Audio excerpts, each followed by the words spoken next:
ಸ್ವಾಮಿ ಭಟ್ರೆ ಎರಡು ಬೇಡ, ಒಂದ ಸ್ವಾಮಿ ಇಲ್ಲದಿದ್ರೆ ಭಟ್ರೆ ಒಂದು ಸಾಕು. ಸ್ವಾಮಿ ಸಾಕು.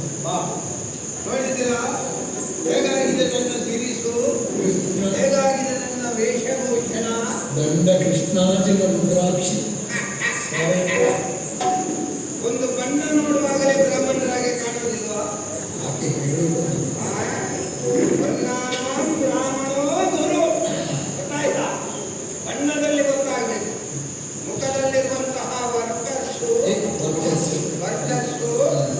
ನನ್ನ ತೇಜೋ ಪುಂಜವಾದ ಶರೀರ ಇದನ್ನೆಲ್ಲ ನೋಡುವಾಗ ಬ್ರಾಹ್ಮಣ ಅಂತ ಕಾಣುವುದಿಲ್ವಾ? ಆದರೆ ಯಾವಾಗಲೂ ಒಂದು ವೇಷಕ್ಕೆ ಸರಿಯಾದಂತಹ ಭಾಷೆ, ನಾವು ಪ್ರೌಢ ಭಾಷೆ ಮಾತಾಡಬೇಕು. ಯಾಕಂದ್ರೆ ಬ್ರಾಹ್ಮಣವಲ್ವ, ಬ್ರಾಹ್ಮಣ ವೇಷಲ್ವ, ಪ್ರೌಢವಾದ ಭಾಷೆ. ಅರೆಗಳಿಗೆ ಉಚಿತವಾಗಿ ಒಂದು ಬದ್ಧ ಕೆಲಸವಂತ ಎಲ್ಲಿ ಹೋಯ್ತು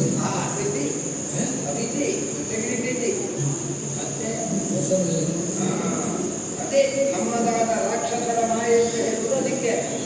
ಆದರೆ ವೇಷ ಮಾಡಿದ್ದೇನೆ, ವೇಷಕ್ಕೆ ಸರಿಯಾದಂತಹ ತಿರಿಸನ್ನು ಧರಿಸಿಕೊಂಡಿದ್ದೇನೆ. ಇನ್ನು ವೇಷಕ್ಕೆ ಸರಿಯಾದಂತಹ ಭಾವನೆ ಅಂತ ಹೇಳಿದ್ರೆ ಬ್ರಾಹ್ಮಣರಾದವರು ಮಾಡಬೇಕಾಗಿರುವುದು ಒಂದು ಅಧ್ಯಯನ, ಅಧ್ಯಾಪನ. ಇಲ್ಲೋ ಯಜನ ಯಾಜ. ನಾವು ಯಜನ ಮಾಡಲಿಕ್ಕೆ ನಮಗೆ ಜನ್ಮಕಾಲದಲ್ಲಿ ಸಾಧ್ಯ ಇಲ್ಲ.